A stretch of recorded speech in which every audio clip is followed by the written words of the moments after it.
All right. So, hello, Melinda Johnson, author of Little Lost Nun.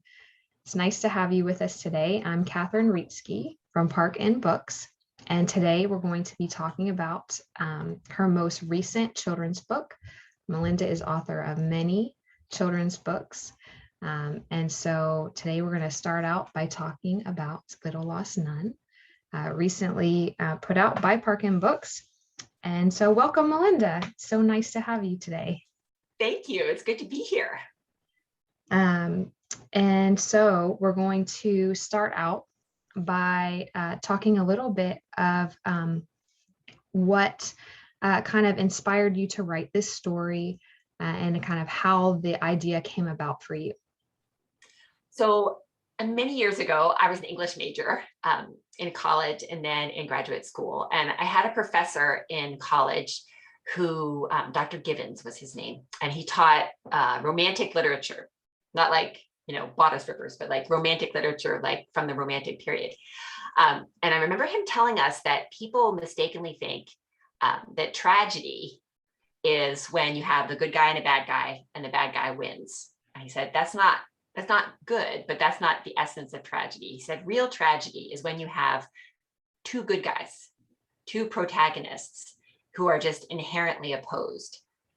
And it was such a burst of light in my head. I thought about it a lot at the time.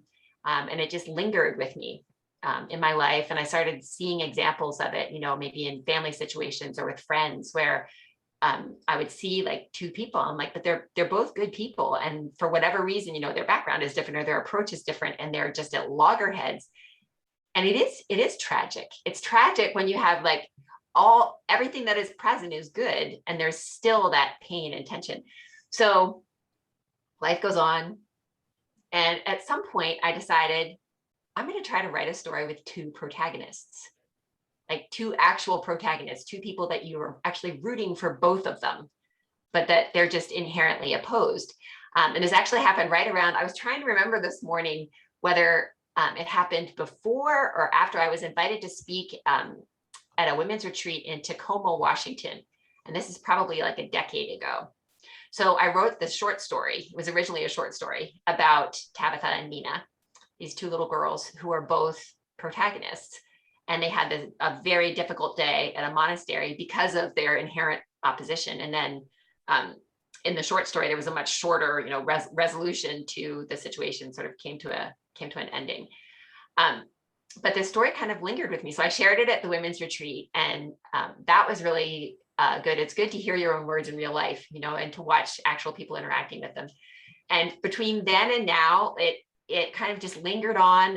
It actually tried to be a chapter in a group of stories that held the short story that was the origin of the Shepherding Sam book, and then the Salmon Saucer, but didn't fit there. And then I realized it was actually a longer story.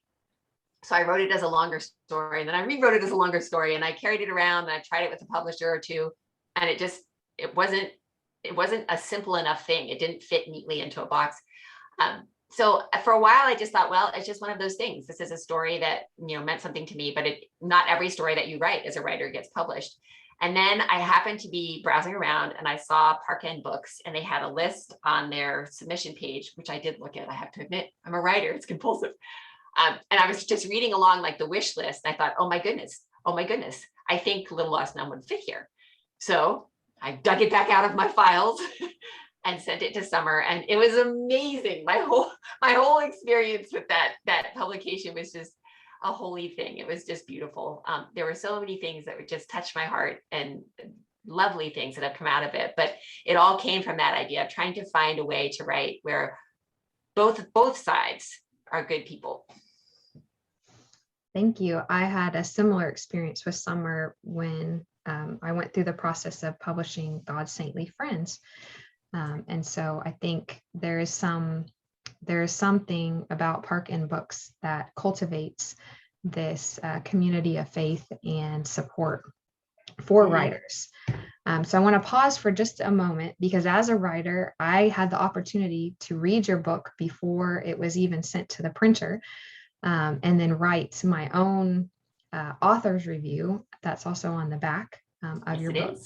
And so I want to read that for a moment because kind of to connect, myself with you. And then you mentioned the wonderful things that happened from publishing this book, and my kids are involved We're in part that of that experience.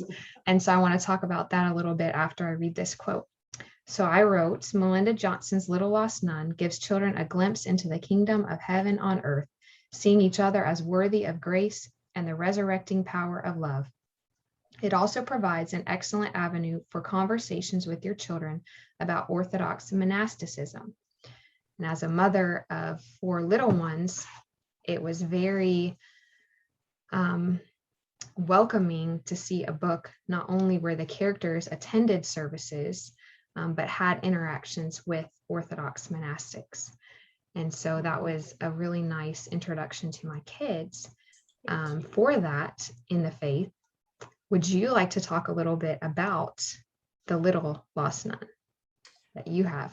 I just wanted to tag what you said there for a second. I think it is so important for our Orthodox children to see themselves in books, because we don't live in a majority Orthodox culture. Then their faith life and their spiritual practice is foreign to what's around them in most cases. And I think like any minority group, it's important to see your story, or to see a story in which you can imagine yourself, something that acknowledges your reality as something that's outside just your home.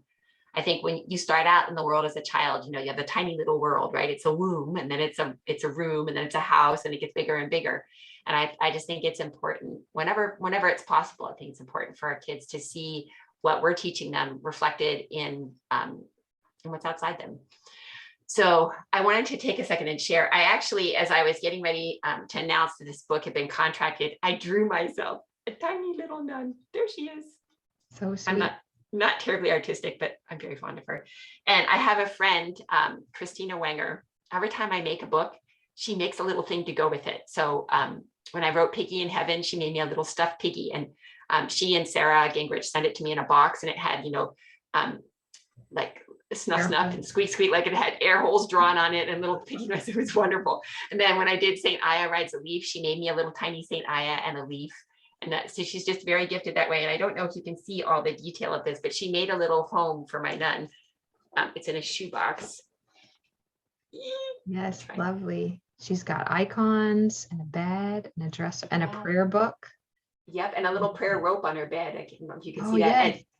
And in her, the little candle on her table actually turns on, and in her drawers are tiny little colored pencils.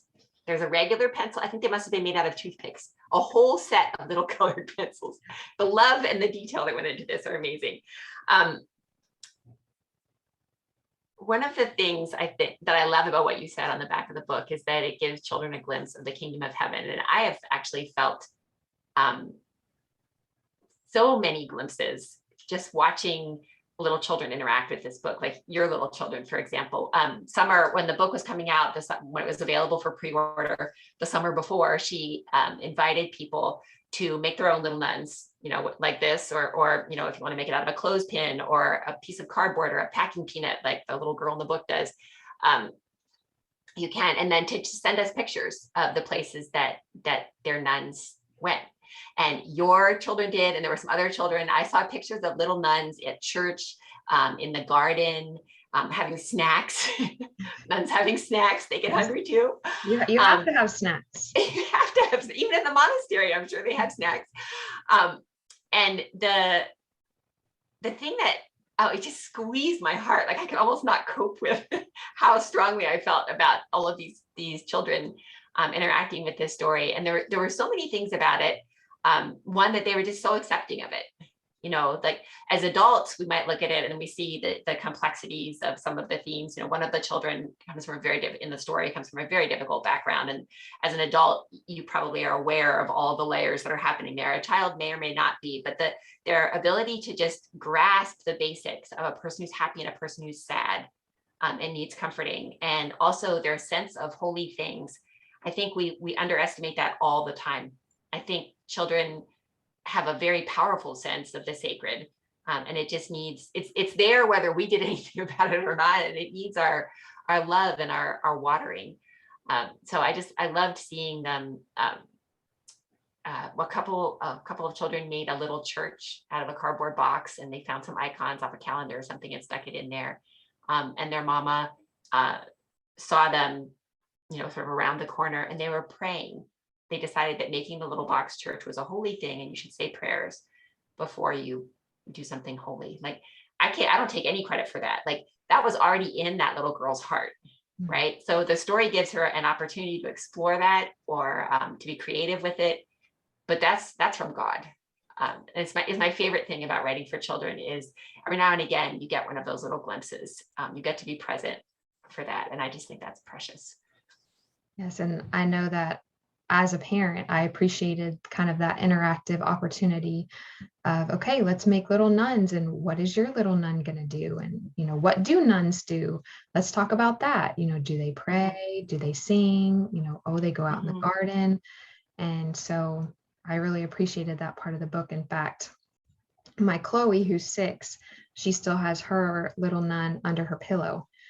And so if she wakes in the night or has a bad day or is in timeout, because that's where she goes for that, then she can get her nun out from under her pillow and tell her, okay, well, how's your day? This is what's happening to me. I'm sad, or, I'm in trouble, or, oh, this happened, or I'm scared.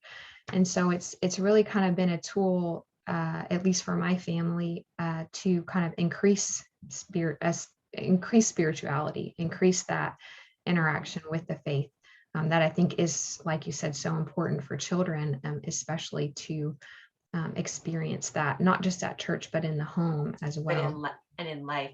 Yeah. I was a wildly imaginative child, sometimes for good, sometimes not so much, but that was always the way to reach me, was through stories. And I remember that very clearly about myself as a strong memory. It's sort of a keynote of my childhood, that the things that stuck with me. I've even had the experience sometimes in my life of feeling like the things that I got through stories, I'll encounter, like, here's a great example. We were in Boston a couple of years ago for clergy laity, I think, and I got to go to the pond where Make Way for Ducklings is set, which is one of my favorite children's stories that's Robert McCloskey, I think, from way back. It was published probably 1940 something. Anyhow, my mama read it to me, and there's the mama duck and all the little ducks, and they have to find a place for a nest. They find a nest, and there are swan boats on that pond in this park in Boston.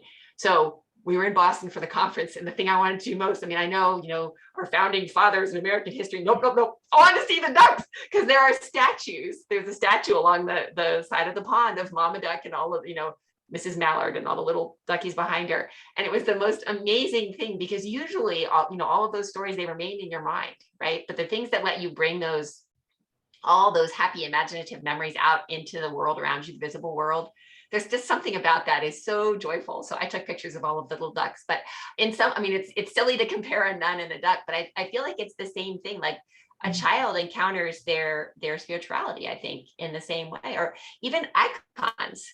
There's something very logical about an icon to a child. That's the same as a nun under your pillow, right? It's an outward picture of something that on the inside of yourself. And I feel that our books for children and our ways of approaching their spiritual education should take that into account, that's how they interact with the world naturally. And we can walk along with that, I think. To kind of jump off of that, how would you envision church schools using this book in a classroom setting? Do you have any tips or advice for those who might be using it in a classroom setting? I hope they do. I love that thought. I would say, let it be a story. I would read it aloud, or, if the kids in the classroom are old enough to help take turns reading it. And also, I taught Sunday school for about 5 years. And I think one of the things I learned is to let it take as much time as it takes. Like, if you just do a chapter a week and it takes you 6 weeks to get through it, or 8 weeks to get through it, or however many, that's okay, because it's the quality of what the child's engaging is more important than the quantity, I think. I would encourage people, in fact, I hope I get to see pictures. I would definitely encourage any church school class who does this to let the children in the class make their own little nuns. And in fact, the opening of the book is actually set in my imaginary monastery. which is very vivid to me. I have to tell you, it has 3 gardens. One of them is a vegetable garden, one of them is a prayer garden for grownups, and then there's the children's garden that has all these beautiful little scenes and quotes and things incorporated into the landscape.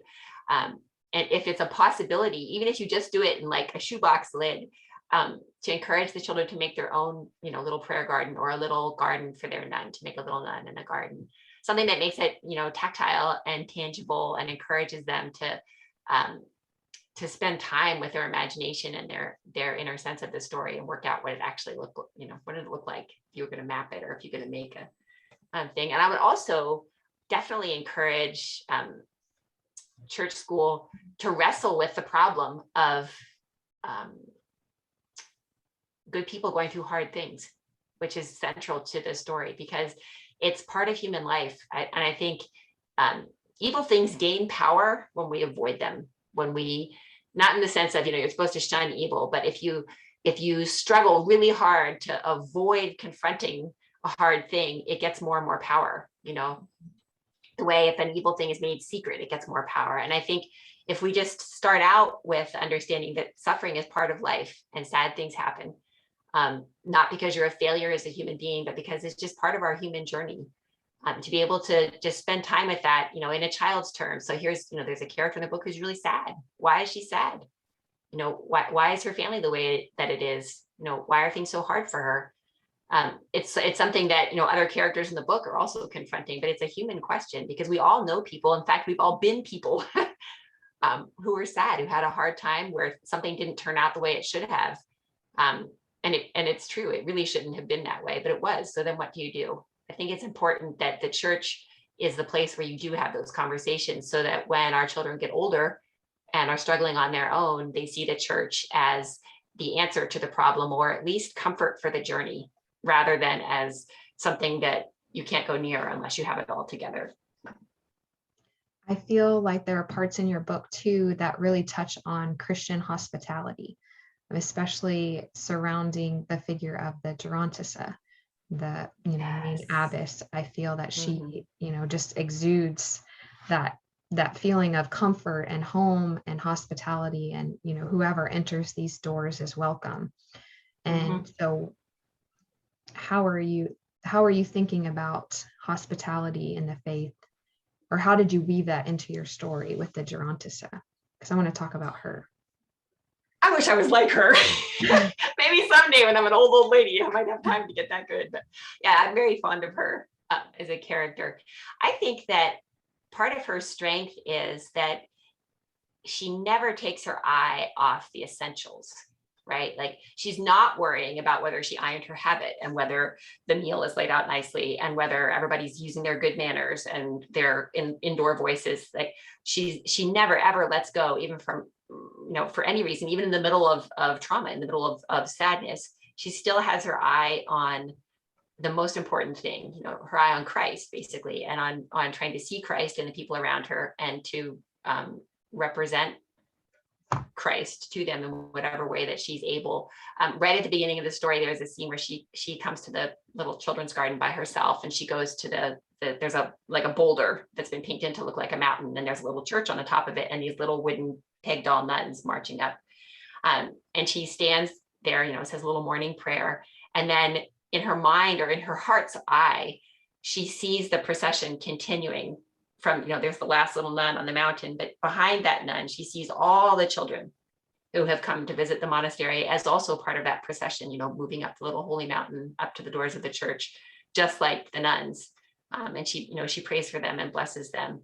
And I love that idea. It's one of the things I liked in Orthodoxy. I remember thinking about this when I was a convert, is the idea of a procession. If you go way back in our history, we have a little village church and everybody in the village goes to the church. So there's a procession to the church Sunday morning because everybody's coming out of their house going to church. But you think about, we still do that, getting up in the morning, getting ready for church, finding your children, finding their shoes, finding the shoes again. Like that's a procession. Like it has holiness. And then of course there are the processions that are part of the service.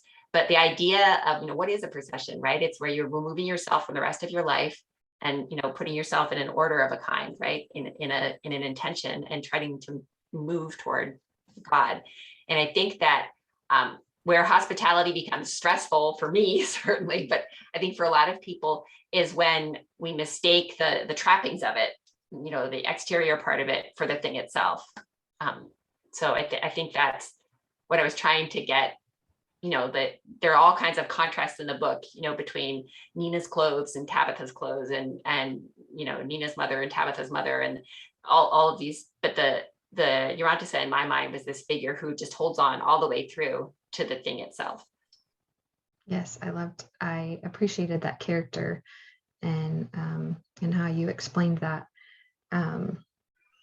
Let's talk about Saint Tabitha. So we're going to be posting this on October 25th, which is the day that we celebrate Saint Tabitha.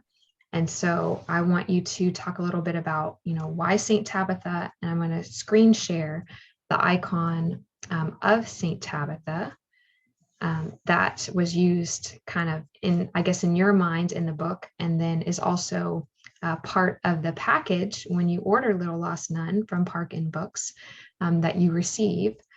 Especially if you order the little peg doll, she comes with a little icon. And then if you don't order the peg doll, you still get a postcard of this icon. So let's see, let me share my screen, and then we'll have you talk about this icon. So there she is. So I'm not an iconographer or anything. So my understanding of this story is just plain Melinda reading the Bible. I just want to be clear about that. She's just the right person. So Tabitha, this is in the book of Acts. I think it's Acts chapter 9. And it says that she was a person she's, Saint Tabitha, the almsgiver, right? She took care of people who were poor and who were sad. So in fact, there's a verse where it talks about she gets sick and she dies, and all of the somebody sends for Peter because they're in distress. They're like, come and help us, come and help us. So the apostle Peter comes, but when he gets there, the people that she's helped, they're all showing him things that she made for them, like clothing or, a blanket or something that she's made. So she takes care of people who are in distress. And then she dies. And in the story, Peter comes and finds everybody wailing and mourning. They've washed her body and laid her out in the upper room, which is what you would do with someone that you loved who had died. But he sends them all away, and then he prays. He sits there with her and prays, and then he tells her to get up, and she comes back from the dead. And there's great rejoicing. So there was lots of there's all I don't want to spoil the story, but there are a lot of ties in. There's definitely a resurrection of a sort that goes on in this book. So there's that. And then there's, so she was the right saint for that reason. And also because of her connection with those who are suffering and those who are in want. One of the characters in the book is definitely the one who actually has her name. So there's a little flip there. Yes. The person who needs the alms is the one who has the almsgiver's name in the book. So it was very much again, that look at hospitality, that's because if you think about it, that's what she's offering to the widows that she's making clothes for. It's a kind of hospitality, caring for the least of these. Yes, I loved all those different connections throughout the book, and then kind of the surprise at the end. And so we won't give that away, how it correlates with Saint Tabitha. Okay, so let me see if we've got some more time. And we actually kind of already talked about this, but I asked, parts of the story are sad. How do you think your book will help children to kind of recognize both their own sadness and joy? And so we kind of talked about that, but how would children then kind of take how the characters dealt with either their sadness or their joy? Because there are two very distinct kind of emotions happening, especially between the two girls, even just about visiting the monastery. Mm-hmm. One of the things that I think maybe made the book complex to publish, even like that was welcome at Park End, but might not have been elsewhere, is that there's an adult level conversation happening in the book. Not a conversation per se, but like a level of theme maybe. And then I think there's also a child level. And I think one of the ways that a child could engage, but that adults also could, is the question of how your behavior and your feelings are connected. When we're very little, when we're upset, we scream and fling ourselves on the floor. That's what we do. And that's our external and our internal are completely matched. You're demonstrating what we think. And of course, as we get older, we learn that sometimes screaming and throwing yourself on the floor is not the appropriate behavior, and also that it isn't a solution. And I think there are sort of two tracks with teaching a child about behavior. One is, we just don't do that, that's rude, or that's dangerous, or whatever. And the other is that behavior is often a response to a situation, and sometimes it makes it worse, and sometimes it helps to solve it. So there's sort of the big event at the beginning of the book, and you can see how the two girls behaved, and both of their actions, from a child's perspective, you can look at it and you can see why they would do what they do. I can see she would be angry because that makes total sense, and she's really scared because that makes total sense. But then I think the rest of the story works out how their initial responses didn't solve the problem, and left other, left doubt, or left sorrow, or left, tension, and a problem that was, hanging over your head that could get, out of control at any minute. And I hope that what, the conversation that can inspire by the time you get to the end of the book is what other choices were actually available to them. And some of the choices that, become available as the story progresses, they actually weren't available at the beginning. And there is, unfortunately, that's one of those things about life, about real life, is sometimes the choice that you want isn't one of your choices, or it isn't one of your choices now, and you have to hang on until eventually it becomes one of your choices. So I think that I hope the conversation with children is both acknowledging the reality of those feelings, and then looking for practicing the skill of finding other solutions than the first one that leaps to mind when you're in that pain or in that grief. Yes, I could certainly relate to many of the conversations between Nina's mother and Nina throughout the book of, how do we deal with these feelings and what should we do? And I think her father also has some conversations with her about how she's feeling. So talking about, go ahead. That just made me think of when I was writing it, I realized that I was putting pressure on myself to have the right answer to give to the kids. Like I wanted to be able to make the mom say the thing that solved it.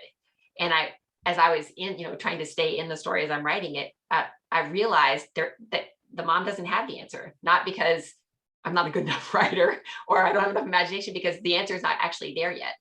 And it was an interesting practice for me as a parent to write a parent having the ability to say, I don't know, or we can pray, but we might not find out what happens.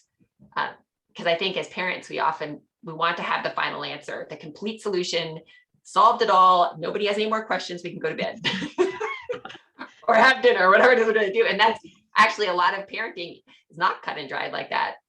We're just finite. We don't have all the answers either. I thought being an adult was going to be way better than this. Yes, I can definitely relate, having some very curious children of my own, and coming out of academics, a professor as my work. And so, I'm constantly answering students' questions, and, I'm in teacher mode, and then putting on the parent hat, which often goes well with teacher hat. But yeah, trying to address those hard questions that our kids ask us sometimes, that we don't expect, especially coming from either their age or their experience of, well, where did this come from? And okay, I need to answer this so that they're not upset, or so that they're not overwhelmed, or so that they have the right idea about this thing. And so I appreciated that as a parent, the mom kind of saying, well, I don't know, but we can pray about it. And so, I've definitely found myself, using that tool. I don't know, but we can pray about it. Go find your nun under your pillow. That's right. Tell her about it. Let's delegate. We're going to delegate this to the nun. Yes. Speaking of Nina, I recently interviewed the illustrator, David Moses, who did the illustrations. And we talked about the importance of racial representation in Little Lost Nun, both to him and to you. And so I wanted to ask you the same question that I asked him. Why is racial representation important to you in this book? I think that it was especially important to me because it's not a book about race. It was important to me that a character could be Black in a book just because the character was Black, not because it was going to be about civil rights or about politics or about oppression or struggle. In fact, the character in the book who is Black has many more advantages in her life than the little girl who is white, which is a reversal also, which I have to admit was slightly deliberate. Partly just because I think that there are stages of healing the way our culture deals with race. And it takes time and effort and making mistakes and learning from the mistakes for a whole world of people to make the kind of shift that hopefully we'll be able to make. But I think that where we end is that people's differences are so accepted that they're no longer worthy of comment. Like I don't have to carefully make a point to include one of each, because one of each has so much representation and so much understanding and so many stories that everybody is included. And so I felt like it was important for Mama and Nina and her daddy to be Black and to make nothing of it. To not, to hardly, I said her hair is dark, you can see her in the picture, but at no point is there a moment where Nina is called out about her Blackness, or the plot is depending on her Blackness, or she has to make a statement about it, or it's being attacked in any way. It's just what color her skin is, because God made her that way. And I hope that, my husband is Black, my daughter is Black. I hope that that's what I want for them, is that just life happening to them like it happens to everybody else. And their skin is one of the things that God gave them, just like mine is, just like yours is, just like everybody's is. So I think it was intentionally representation without any weight being put on it, so that it could just be that, just seeing your face in a book and nothing more. Yeah, I think that is important, and kind of links back to what you said about offering books from an Orthodox perspective as well. Of just having a book where a child can read about it, or look at a picture and say, that looks like me, or, oh, they went to church. I feel like those two things are very much aligned. And so I certainly appreciate that.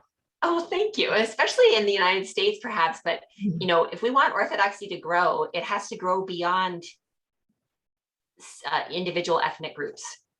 I think that what all of the different ethnic traditions bring to Orthodoxy is beautiful. And I would hate to see it all disappear, but I also don't want it to be limiting. As we pass things from, the previous generation to our generation to the one coming after it, we need to keep remembering what we have in common, the tradition handed down from the apostles, but also the things that are growing and changing. And maybe the details that have always been there that we haven't noticed in the past. So I think it's important for Orthodox books, just like math books or any other kind of books, they're hopefully reaching the same children, and those children have the same needs.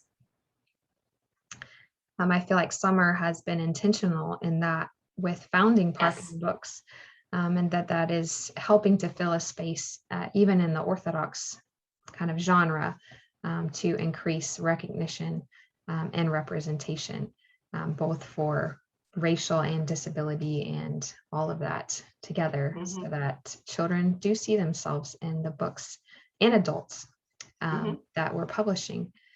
That was all the questions that I had prepared. And I so appreciated you joining me today and taking time to talk about Little Lost Nun. We'll show the book, which I love the cover. It makes me love the cover too. I know when you I think you posted, what does this make you think of? And it definitely immediately I thought of The Secret Garden. So did I. When I see that, and the fact that there are gardens in the book makes it wonderful too. Yes, as a matter of fact, if you get the book, somewhere on that cover, there is a tiny little nun hiding, the little peg doll nun. You don't see her in that picture in the front, but if you look all over the whole front and back cover, you'll find a little nun hiding. Oh, so See, readers. So you I didn't know found that, did it, you? but I'm not going to reveal where it is. She's not going to tell where it is. You have to So look for yourself. you'll have to get She's your hiding. you'll have to Yeah. get your copy at Park and Books and wherever books are sold, and then find your Little Lost Nun on the cover. So again, Melinda Johnson, I so appreciate you coming to be with me today and talk about Little Lost Nun. And we'll be posting this on St. Tabitha's Day. And as we mentioned, one of the characters' name is Tabitha.